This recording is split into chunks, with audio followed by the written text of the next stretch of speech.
The sinking of the Titanic in April 1912 was a tragedy unlike any other. Surely it could never happen again. But it did. Because incredibly, Titanic had a near identical sister who suffered an almost identical fate.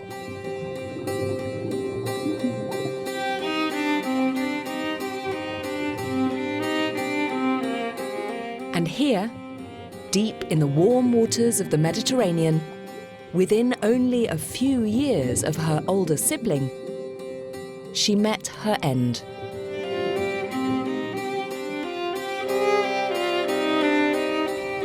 Her name was Britannic. She was Britain's biggest ship. After the Titanic disaster, Britannic was re-engineered to be even more unsinkable. And yet, on the 21st of November 1916, she sank in just 55 minutes, 3 times faster than Titanic. I'll be speaking to the descendants of survivors who we've tracked down for the very first time.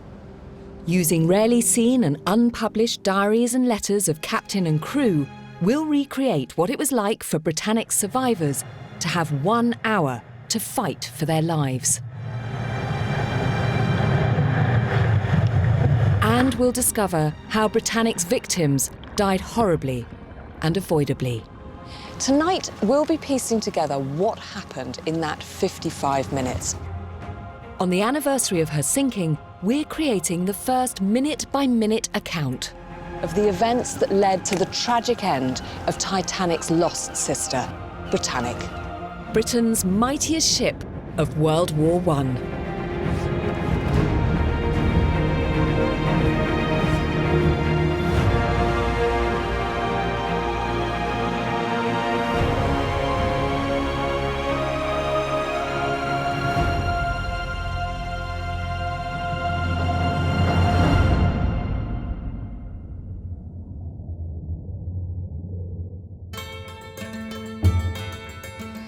This is the dry dock in Belfast where both Titanic and Britannic were built.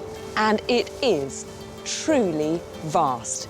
In 1910, it was the biggest dry dock in the world, established to allow the building of 2 of the biggest ships that anyone had ever seen. Just to give you a scale of them, Titanic or Britannic alone would have filled this entire space. Our guide to Britannic's story is Simon Mills, owner of the Britannic wreck. Simon is going to help me find eyewitness accounts to the disaster. Now, the Britannic story isn't nearly as well known as the Titanic story. And I'm trying to kind of unpick it, really, and discover what happened. Titanic sank very high publicity. I mean, they interviewed as many survivors as possible, newspaper coverage all over the place. Britannic sank in the First World War. OK. Are there any key characters, any relatives, anybody I can talk to who can give me a kind of picture of the people that were on this ship? I can give you some starting points. Yeah. For instance, we have here Captain Charles Alfred Bartlett. He was in command of the Britannic on the day that she sank.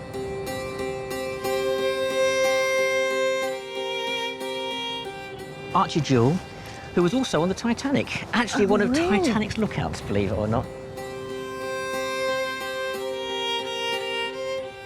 Violet Jessop, very experienced White Star Line stewardess. Oh, she's beautiful, isn't she? She is indeed, yeah. Anyone else that would be able to shed any more light on what it might have been like that day? Sheila Macbeth, nurse, kept a very detailed diary. One of the big challenges, and you know this as a historian, is to hear the voices of people who weren't educated, the people who were, I don't know, right in the bowels, at the coalface, doing the work, but not necessarily ever recorded. There's the story of an Antrim seaman, we believe, who was actually on the Britannic. He tells a very, very dramatic story down in the engine room. He was from Ulster. He was an Ulsterman. Can you also give me a sense of what the ship was doing? Was this a sort of, to all intents and purposes, an ordinary day? pretty routine, yeah. I mean, Britannic was a very, very safe posting. She was a hospital ship. She was, in theory, inviolable, could not be attacked. Yep. It was beautiful, calm, clear weather. There was nothing unusual about what was going on. They'd all been sitting down to breakfast, and suddenly the world collapsed. So all is smooth sailing aboard His Majesty's hospital ship Britannic. Everyone and everything is in order. The day before, we'd worked like factory hands, tying up all the kits ready for the next day, so that we might rest the day before the patients came on board. What a day of rest that was. The first person I need to meet is Margaret Meehan, niece of Violet Jessup, the adventurous stewardess who amazingly survives both Titanic and Britannic. What's important for me is that Violet writes the most complete account of the Britannic's sinking. Do you remember your sort of first time meeting her and what she was like? She was great fun. I think she was just highly practical as well as everything else. And she never complained about the things she brings up in her memoirs, and certainly of the terrible experiences she'd had. She didn't talk about. It wasn't until later that I realised what she'd been through. I've got this thing here. Is this the original? Oh, well, this is 1930 typing, you know. Wow. I can read a little bit out if you like. I'd love you to. Yes. It was the Feast of Our Lady, November the 21st, 1916. The early sun was shining through the windows of the lounge. They were there for Mass. Everybody scrambled down to breakfast, talking and joking. For breakfast was quite the nicest, friendliest time on board. The ship was steaming 20 knots, weather fine and the sea smooth, bound to Mudros to embark sick and wounded. But this is just the calm before the storm. At 8:12 a.m, disaster strikes.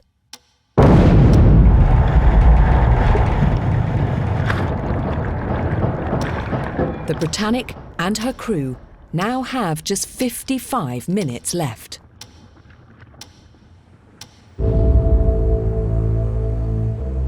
There was a dull, deafening roar.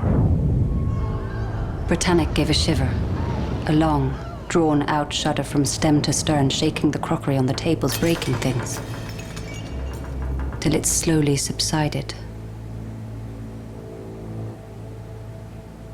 We all knew that she had been struck. I'd only managed 2 spoonfuls of porridge before bang, and a shiver, right down the length of the ship. There was a horrible jar and a grinding noise, but down below we hardly realised what had happened. At 8:12 a.m., a tremendous but muffled explosion occurred. The ship trembling and vibrating most violently fore and aft. Britannic has taken a hit on her lowest deck, ahead of her boiler rooms. But surprisingly, no one on board is particularly worried. That's because when Britannic's more famous sister, Titanic, sank, Britannic was still being built in Belfast. Shipbuilders Harland and Wolff need to avoid another disaster. They give Britannic a second hull, watertight engine rooms, and plenty of lifeboats. Britannic really is the world's most unsinkable ship. As World War I broke out, the British government decided that sturdy, safe Britannic would make a terrific hospital ship. Sailing peacefully from Southampton via Naples to Greece, Britannic is in fact on her 5th mission. She'd already brought over 12,000 wounded British soldiers safely home. Now, in the wake of the Gallipoli disaster, she's off to collect another boatload.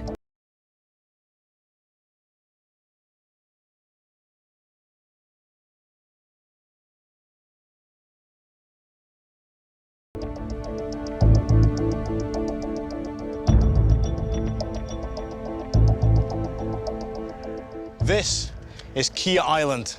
It lies 60 miles southeast of Athens on the beautiful Aegean Sea.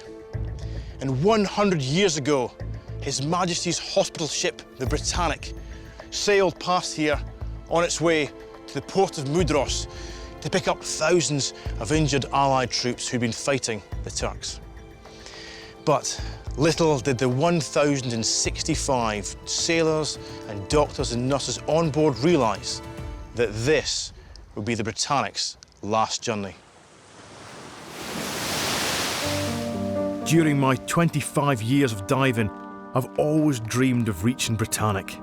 Now, on the centenary of our sinking, I've been lucky enough to join highly experienced British and American divers on a rare expedition to the wreck of Britannic. It's 100%, so there it is, it's in order. Team leader Richie Kohler has dived both Britannic and her sister Titanic.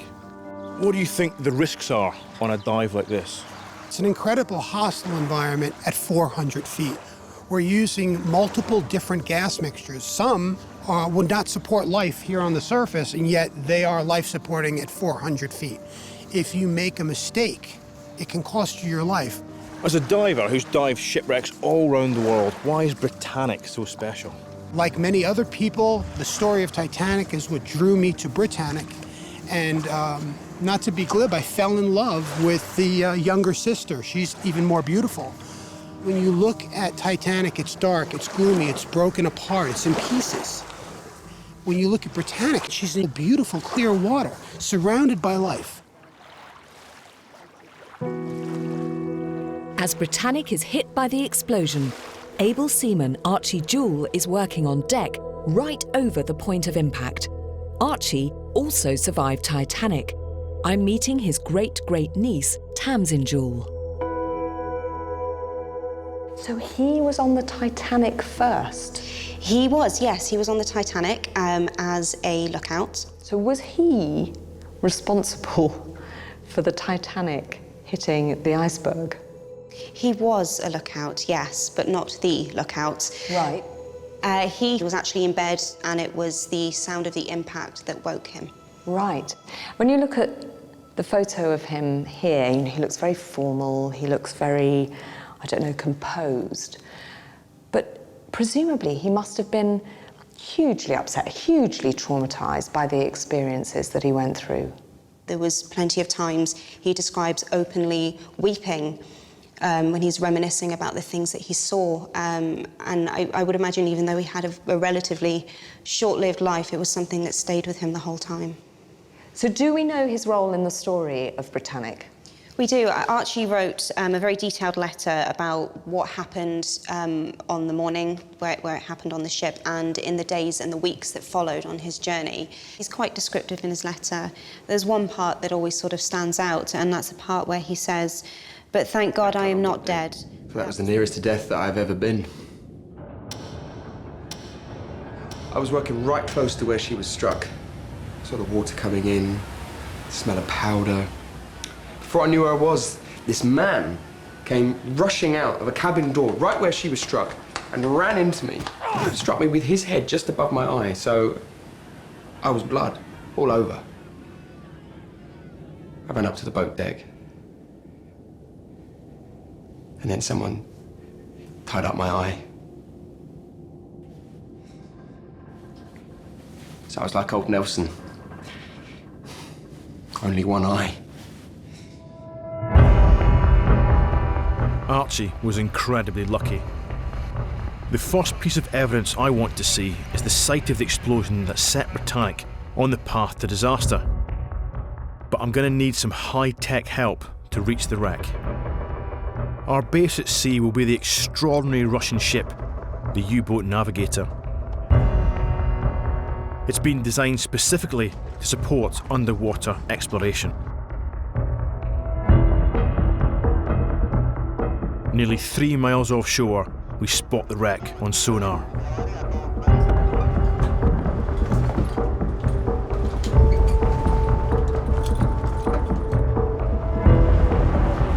The two multi-million-pound mini-subs will guide us and light our way to the wreck, while remote-controlled underwater cameras will track our every move with all the safety backup of a space mission. There is no clear single reason why Britannic was lost, just a series of clues which I want to see for myself. So I've plotted an exploration path that will take me from the bow, where the explosion hit, up to the captain's bridge, deep down to the boiler room corridor, and finally to the mighty propellers at the back. Each of these points on the ship will help me understand what led to Britannic's end. Ready? Let's go.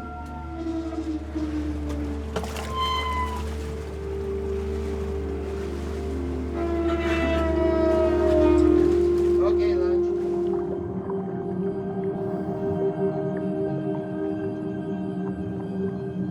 Everything changes as we leave the world of air and enter the ocean.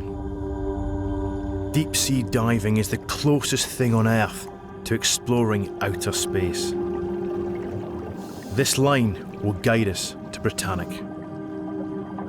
The subs and the robot cameras will light our way in the darkness when we're 400 feet down.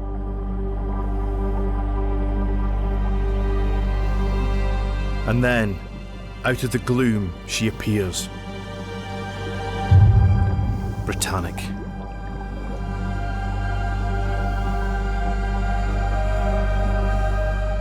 I'm overwhelmed. Seeing Britannic is like seeing her sister Titanic as we imagine her to be. Majestic, intact, and so peaceful on the seabed.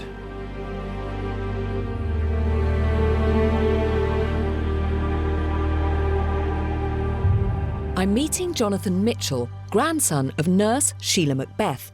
Sheila's testimony will tell me how the crew reacted to the explosion. Did you ever get a sense of the sort of woman that Sheila was before you were born? She was a strong-minded, strong-willed woman, like many of her family. And she'd also, of course, have been driven in a way that everybody was in those days by patriotism and a feeling that you ought to do your bit. Right. What sort of age is she at this point? 26. Did you ever get a sense of how Sheila felt or reacted when the explosion happened? Yes, my father decided to record her memoirs, many, many hours worth, and she talks about exactly this. We were at breakfast, and we were sitting in this huge dining room. There was this sudden bang and the ship shook.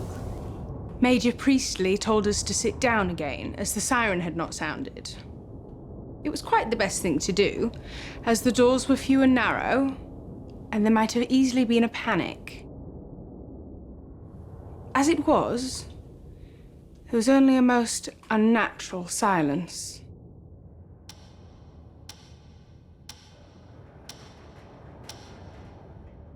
The engines were going full speed at the time, but they were stopped and everyone was ordered to stand by.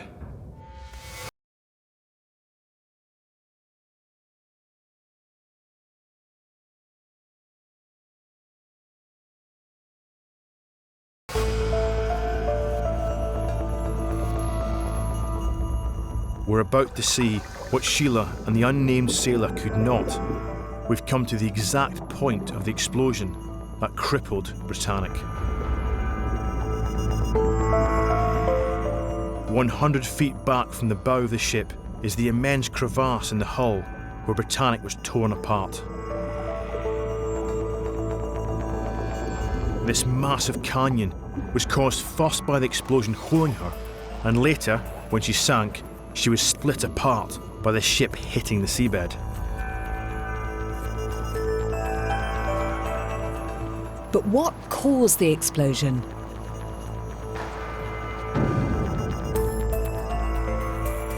The British press claim the Germans have torpedoed a defenceless British hospital ship against all rules of war. But is this view credible? At that particular stage of the war, the Germans were not targeting hospital ships, and so it's unlikely. But, you know, presumably mistakes are made, or presumably not everybody follows the rules. I mean, this is a war, after all. Yeah. The German commanders at this stage were under increasing pressure not to antagonise America. Right. So the potential consequences for a commander who made a mistake could be quite heavy. Given that was the case, given that was the rule, why were torpedoes ever really in the mix as a possibility? Whenever ships were sunk in the war, there was always someone who saw a periscope or a torpedo. Right. On Britannic, for instance, we had 2 definite sightings of torpedoes. The problem is that one person saw the torpedo at the front of the ship on the starboard side, and the other person saw it on the back of the ship on the port side. So it was one of these situations whereby people see things, but they're not really quite sure what they see. Right. So, if indeed it was a mine, do we know that that area of the sea had been mined? We do, as it happens. This is a gentleman here. Captain Lieutenant Gustav Seiss. He was the commander of the German submarine U-73. She was a mine-laying submarine. Right. 3 weeks before Britannic hit the mine, he laid mines in the exact same waters where she went down. So you're saying it was a mine, not a torpedo? Absolutely. Categorically? Categorically. Bottom line, wrong place, wrong time. My first impression was that we had struck a mine and would probably be safe. Captain Charles Bartlett is responsible for the safety of the 1,065 souls on board. He has 33 years' experience at sea, so Britannic's crew should be safe. His grandnephew, Richard Ellis, might be able to help me judge the captain's character and competence, thanks to stories passed down from his father. Did your father give you any idea of what sort of man he was? Well, he was quite a large man, 17 stone. Wow. So he's a big man. Yeah. He was renowned for his caution. He was a cautious captain. But also, you know, a man in command, a man, if you were in his presence, you knew that he was in command, he was in control. So what was his route up to becoming captain of the Britannic? He joined the White Star Line. He worked his way up the ranks very quickly. He captained some of their largest ships. He then came on shore, he was Marine Superintendent, and in fact he oversaw the sort of final fitting out and the crewing of the Titanic. Oh, really? So he knew these big ships enormously well. So given his experience, you know, the fact that he actually oversaw the kind of final fitting and crewing of the Titanic, surely it would have made sense if he'd been the captain. Well, I think if the timing was just very slightly different, then, you know, a few months later, he almost certainly would have been captain of the Titanic.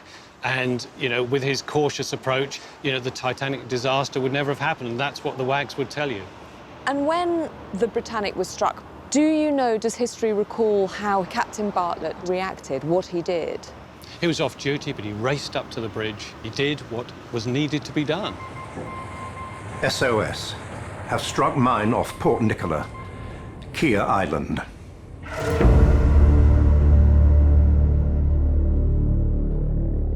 This is the bridge where Captain Bartlett stood that day. Incredibly, the tiles are still on the floor from where the ship was steered. Though it's becoming a man-made reef, if you look carefully, you can see the steering gear underneath. And if you rub a little, you can still find the glass of the telegraph that Captain Bartlett used to send orders to the engine room. But time has taken its toll. It's only thanks to the wood and walls rotting away that the most astonishingly intimate relic has been revealed. Captain Bartlett's bathtub. He was the last man to sit in it, and the plug is still in. One story goes that he'd been in his tub when the explosion sent him running in his pyjamas to the bridge.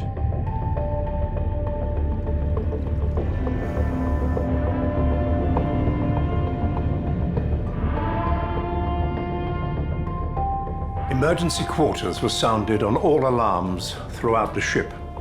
The engine stopped and orders rung below to close watertight doors. I gave orders to clear away all boats and have all possible ready to be sent away.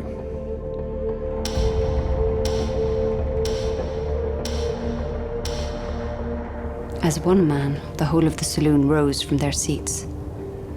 Doctors and nurses vanished to their posts. Men jumped over presses with the agility of deer. In seconds, not a soul was to be seen, and not a sound had been uttered. Britannic's crew mirrors society. Most men below deck are considered the lower orders. As medical staff like Violet head to the lifeboats, in the decks below, men in the boiler rooms are fighting incoming water. Many of these men will die, so the testimony of those who survive is vital evidence.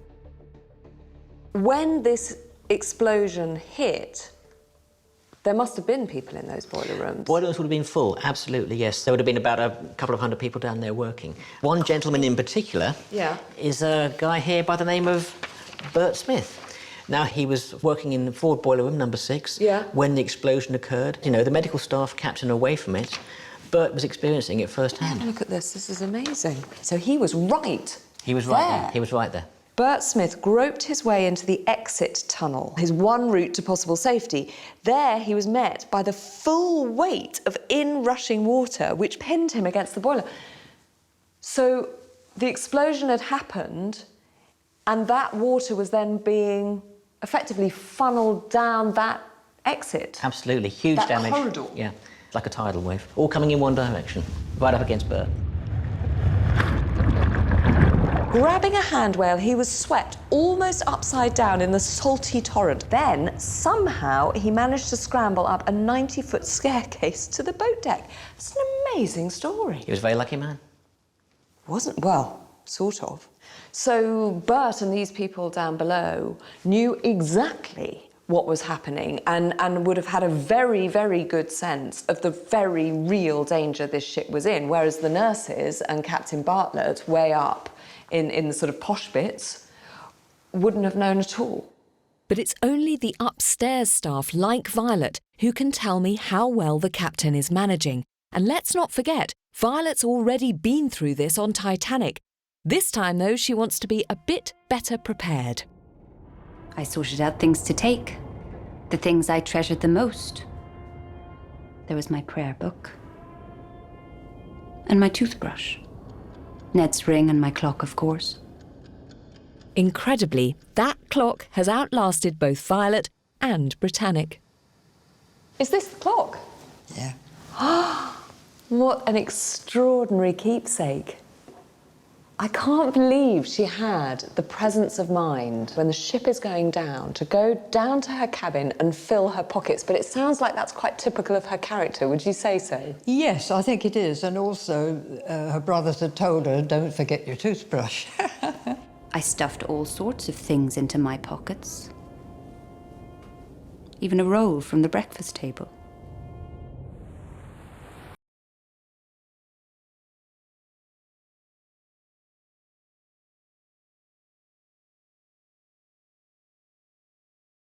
Up on the bridge, Captain Bartlett has no idea how much water has come in. Britannic's watertight boiler rooms should prevent her taking on water. But she's sinking, and fast. 3 miles from Key Island, he decides he must beat the ship. Steering gear appeared to have failed, so I turned the ship to port to head for land by the engines. But as Britannic pushes towards shore, she continues to sink. The forward holds filled up rapidly, and water was reported in numbers 5 and 6 boiler rooms. But why? Bartlett has ordered the watertight doors to the boiler rooms shut. No more seawater should get in. But stoker Bert Mills has told us that water is flooding through the boiler room corridors. Could the explanation lie right here, inside the corridor to the boiler rooms? But I can't go in. It's so frustrating. Britannic's interior is so dangerous, the Greek government has now banned anyone from going inside. But 2 of our dive team did get inside her before the ban. Evan Kovacs took the dangerous path through the boiler room corridor, also known as the Farmer's Tunnel, to try and confirm if the watertight safety doors were fully closed. Evan, what did you see that very first time you went into the wreck? We traveled down the fireman's tunnel, and eventually we got to the watertight door that was open. Through the next set of boilers, and then that opens up, and that's where we saw the other watertight door open, fully open, not even partially closed. What this means is that as Captain Bartlett is steaming full speed, trying to get to Kia to save his ship, in effect, he's actually ramming more of the water, forcing more water into these boiler rooms and flooding the ship even quicker. So why do you think the watertight doors didn't close? Now, it's been a mystery for nearly 100 years.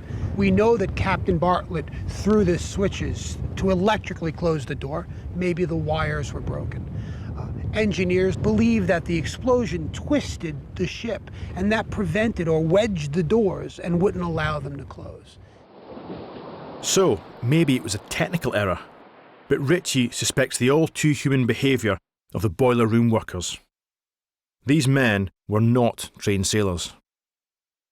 They were referred to as the Black Gang, and you would have stokers and firemen, trimmers, and people that just had to work in an incredibly unforgiving environment. I mean, can you imagine, Andy, being at the very bottom of the ship with the lights flickering and a gush of water coming in through that fireman's tunnel, and you have seconds to make decisions. Am I going to sit here and try to monkey around with this door, or am I going to run for my life?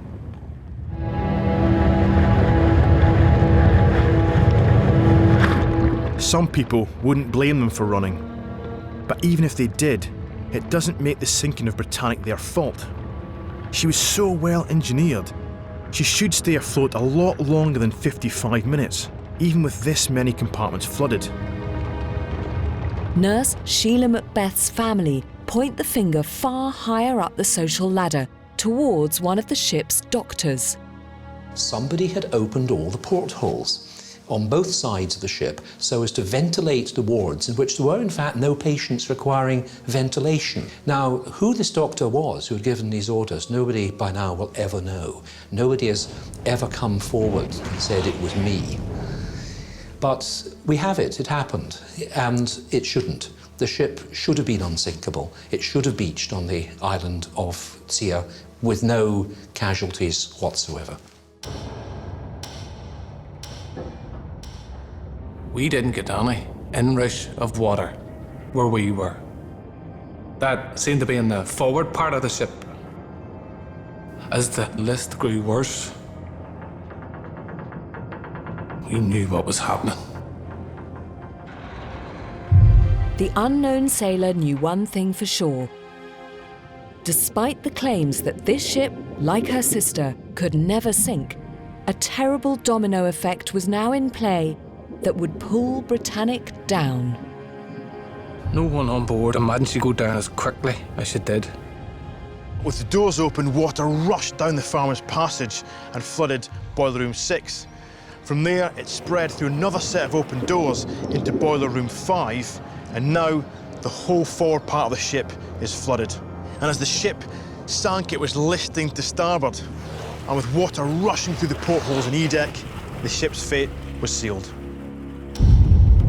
But why will Britannic suffer such terrible loss of life? Unlike her sister Titanic, there are plenty of lifeboats, and by 8:36 a.m., most of the crew are up on deck, ready to board them. We were kept hanging over the side of the boat for a long while, as the vice captain, who was looking after the lowering of the boats, had to dash off in the middle to call back some 14 or 15 firemen who'd gone off from the poop deck in a boat that should have held about 84 persons. No lifeboat should be released without the captain's orders, but Sheila sees some of the boiler room gang jump into a boat and set off early. They were desperate to get away, but of course they were the masters of their own fate because the abandoned ship command had not been given. Frankly, you would have expected officers to have stopped it, but clearly they were unable to prevent these men sort of grabbing the boats, if you like, and going. Meanwhile, Captain Bartlett is trying to save Britannic by driving her hard towards Kia Island. He has no idea several dozen of the crew have already launched their lifeboats. He would never have expected anyone to be in the water because he had not given the abandoned ship command, and he is the only person as captain who could do that. So he had the right to expect that nobody would be in the water. They should not have been there. There's a couple of things that I want clarified. The first is that I thought lifeboats could only be released from a ship on the orders of a captain. Yes, that's right. So how on earth could Captain Bartlett be unaware that there were lifeboats in the water? The initial order after the explosion was to uncover the boats, to fill them, and to lower them over the side. No order was actually given to release the boats. So how did they end up being released without his authority? It could have been part of the chaos, the confusion that was going on. We do know that a couple of boats actually went away off the stern without permission, had to be called back. It depended where your officers were. A degree of control was lost in places. People were in a panic. Maybe in a panic, yeah. And what state was the ship in at this time? At this stage, very serious. She's increasingly listing to starboard on the right-hand side. As she moves forward, she's flooding so fast in the bow that the stern is now beginning to rise up. As a result, the poor propeller is now working above the surface.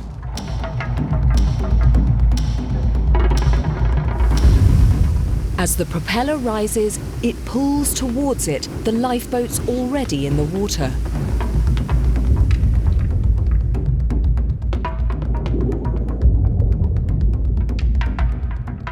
I'm now approaching that very propeller. 23 feet of enormous spinning power.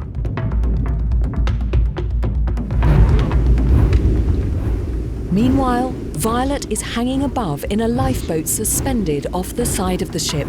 She can see the propellers turning. Just at that moment, a lifeboat caught my eye. It had been lowered safely to the water, but then drifted with sudden impetus, resisting the efforts of skilled oarsmen, right into those cruel, swirling blades. It was cutting the poor fellows to pieces. His legs and arms and bodies flying everywhere. What made it so bad? The blades, they were half out the water, so they were coming down right on the boat. Eyes were looking with horror at the debris.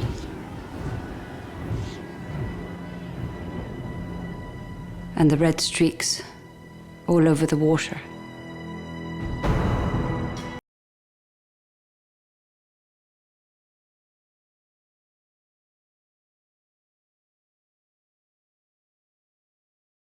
Up on the bridge, Captain Bartlett is unaware of the tragedy unfolding at the back of the ship.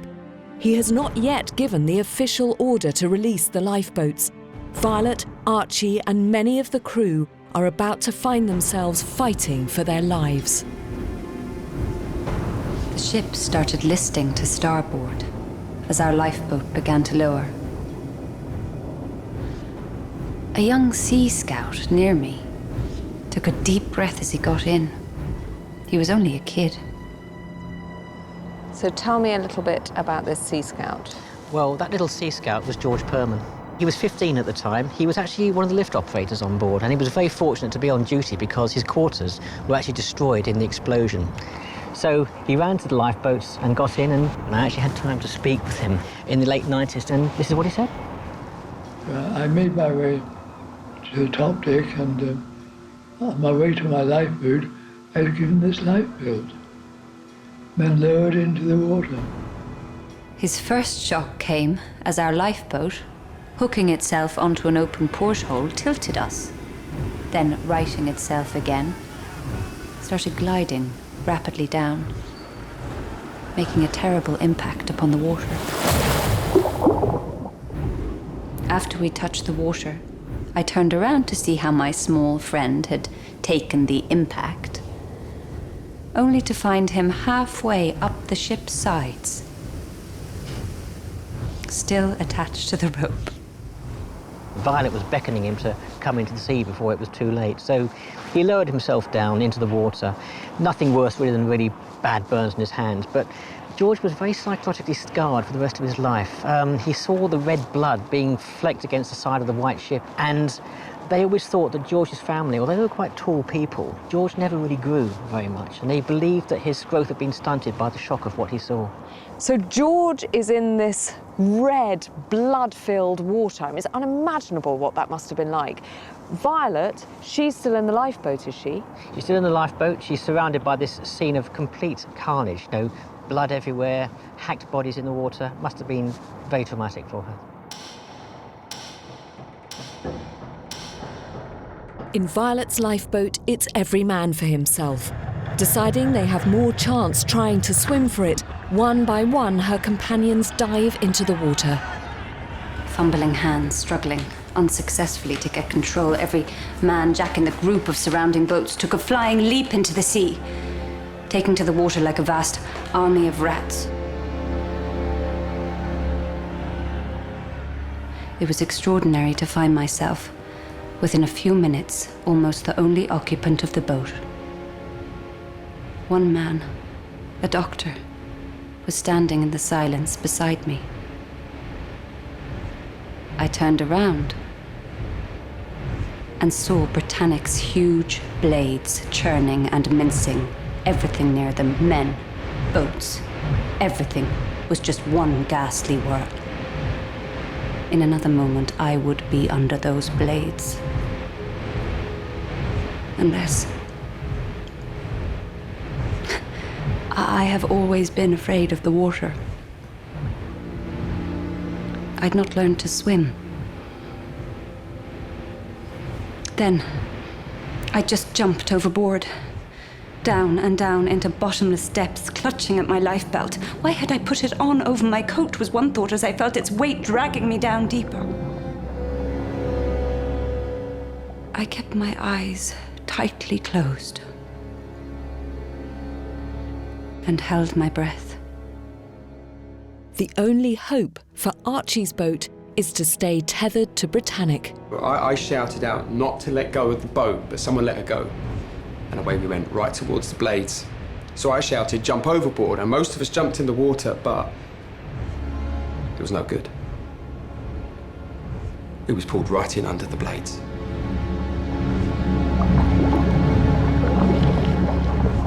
Violet is now trapped beneath the shattered lifeboat, surrounded by dismembered body parts. I felt myself rising and my head came into violent contact with something solid. Something that prevented me from reaching the surface. There was another terrific crash above me, and something struck the back of my head. My brain shook.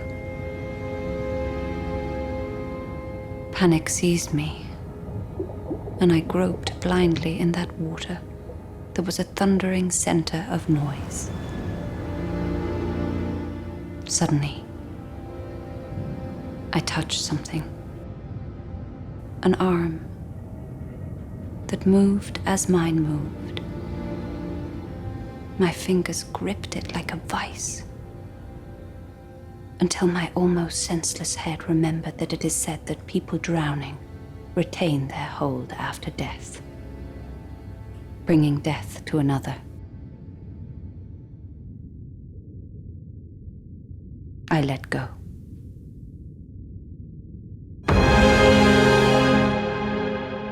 As Violet disappears underwater, Archie is pulled under the propeller. Archie could hear the blades swirling above him, and he goes on to write, "The last thing I heard was the blades hit the boat, and I closed my eyes and said goodbye to this world." But I was struck by a big piece of the boat and I went under the blades, and I was going around like a top. And when I came up again, I came up under some wreckage and I couldn't get clear. And everything was going black to me when someone on top who was struggling pushed the wreckage away, and I came up just in time. I was almost done for. There was water coming out of my nose and my mouth.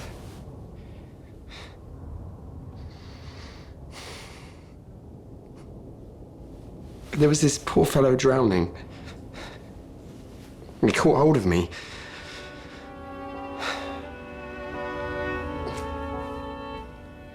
But I had to shrug him off. So the poor fellow went under. I was sinking. My lifebelt was not sufficient to support me. I saw another floating by, so I grabbed at it.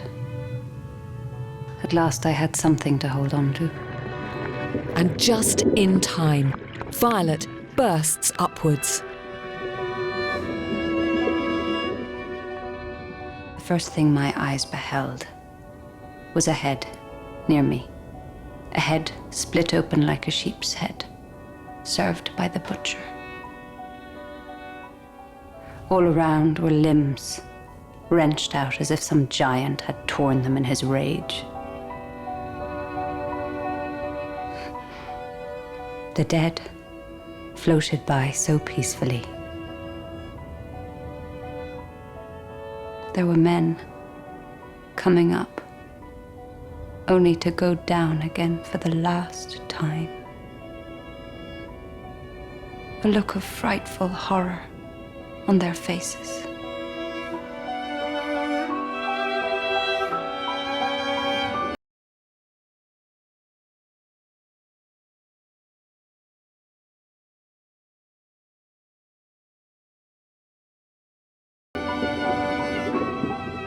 Captain Bartlett stopped the propellers, but only because Britannic had started sinking faster.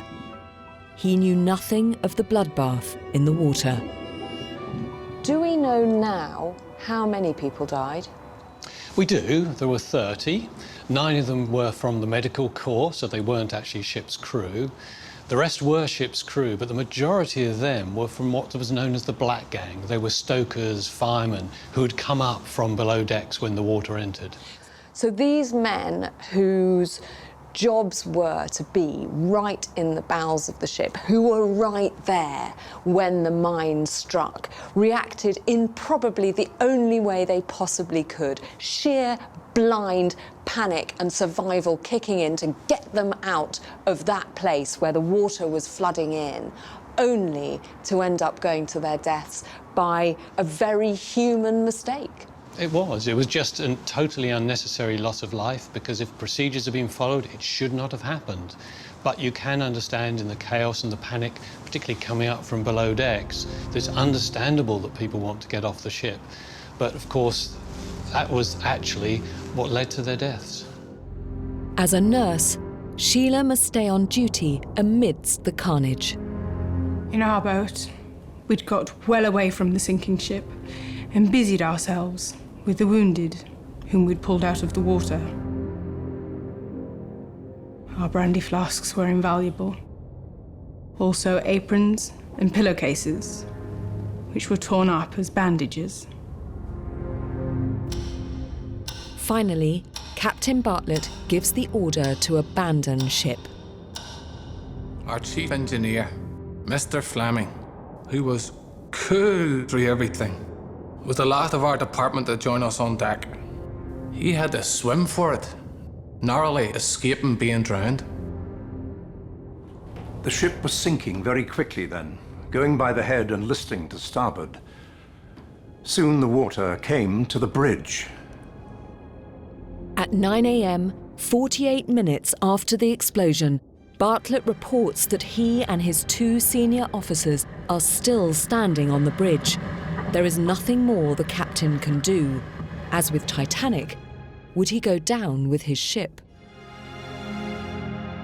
I've heard that it is a captain's duty to be the last one to abandon ship. Is that true? Absolutely, that's the traditional way, and that's what happened. He ordered his officers to leave the bridge. They left. He blew the whistle for one last time, and then he literally walked off the ship into the sea. Assistant Commander Dyke, having reported to me that all had left, I told him to go, and shortly after followed myself, walking into the water by the forward boat gantry on the starboard side.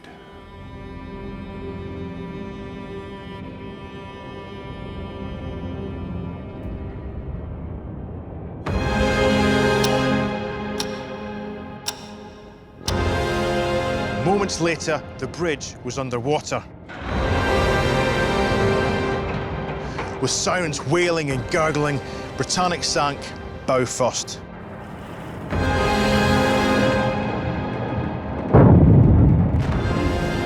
But she was so massive that when she hit bottom, her stern was sticking over 30 metres out of the water.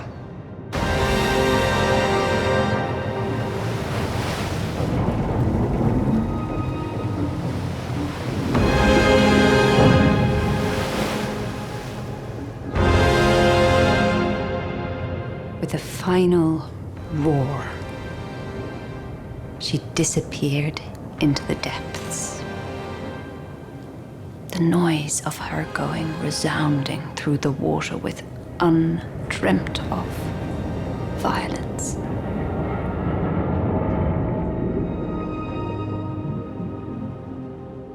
At 9:07 a.m, Great Britain's largest and finest ship of World War I is gone. It's taken just 55 minutes to sink the most unsinkable ship in the world. Britannic joined her sister Titanic on the seabed, where she has lain for 100 years.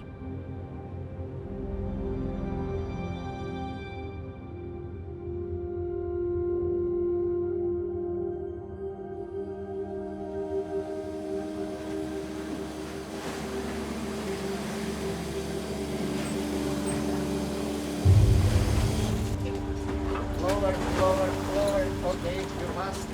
Right?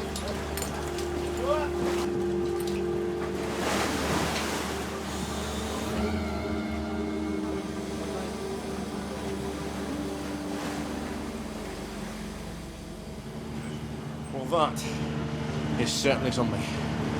The most impressive shipwreck I've ever seen. You can peer in through the windows and you see the medical room with the equipment where the doctors and the nurses would have worked, and those injured soldiers would have been treated.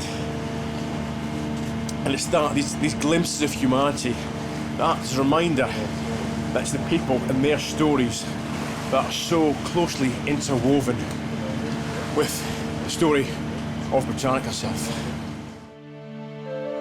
Those who died on Britannic met terrible, violent ends. But while Titanic's passengers and crew froze to death in the icy North Atlantic, waiting for rescue that came far too late, Britannic sank much closer to the shore, allowing a fleet of Greek fishing boats and 3 British destroyers to come to her crew's rescue. The largest number of losses came from the Black Gang at the bottom of the ship and the bottom of the social ladder. 1,035 of Britannic's nurses, sailors, and doctors survived. A sailor pulled a chair from the water and gave me a piece of the back, which I guarded safely under my coat. And here it is. No way. She Absolutely. didn't keep that for the whole of her life. Can I see it? She kept it the whole of her life. She gave it to my father gave it to me. I keep it in my living room. What an amazing story. Sheila lived to be 103, and towards the end of her life, she featured in a documentary about the discovery of the Britannic wreck. So at the age of 86, she helicoptered off from Athens to Sia. She takes this back with her. So back goes the chair top to the island, and off she goes submarining. No way. To see the wreck of the Britannic. She has a look inside it. And then she put flowers into the water above the wreck. Oh. And then, of course, a few years later, James Cameron directed Titanic. That's right. And you'll remember the instance there of Rose. Yes. Throwing the flowers. older lady Absolutely. whose story is being told. So we always say in our family that Rose was built as a character upon my grandmother.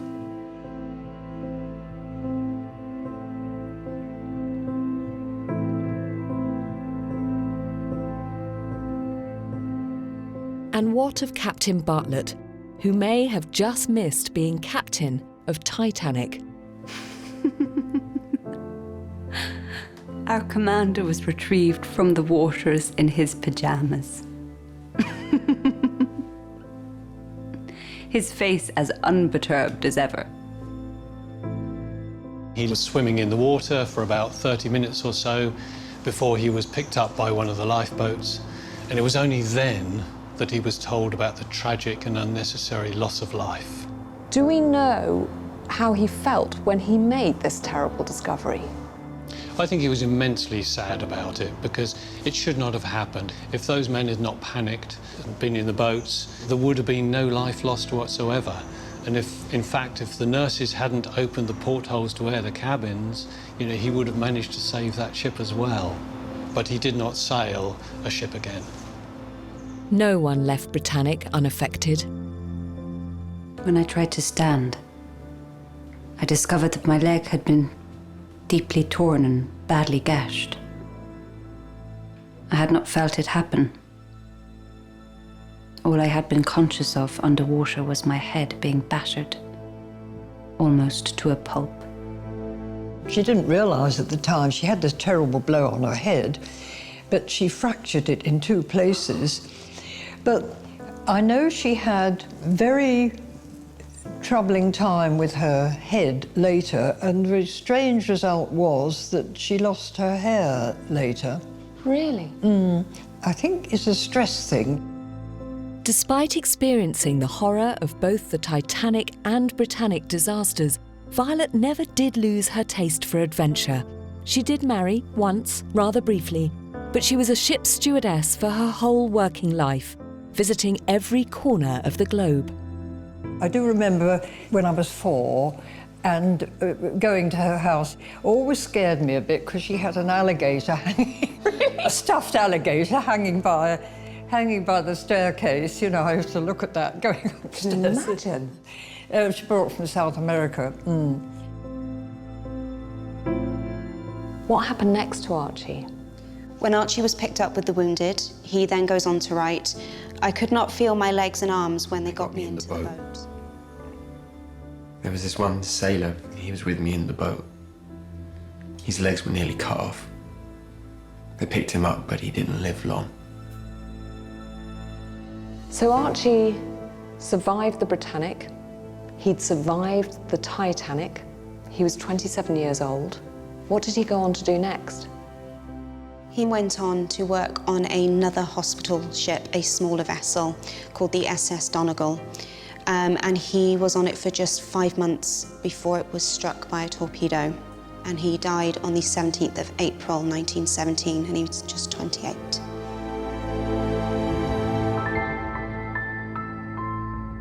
As for the unnamed seaman from Ulster, we have no trace of what happened to him after the sinking. He's disappeared from history, a bit like Titanic's tragic twin, Britannic.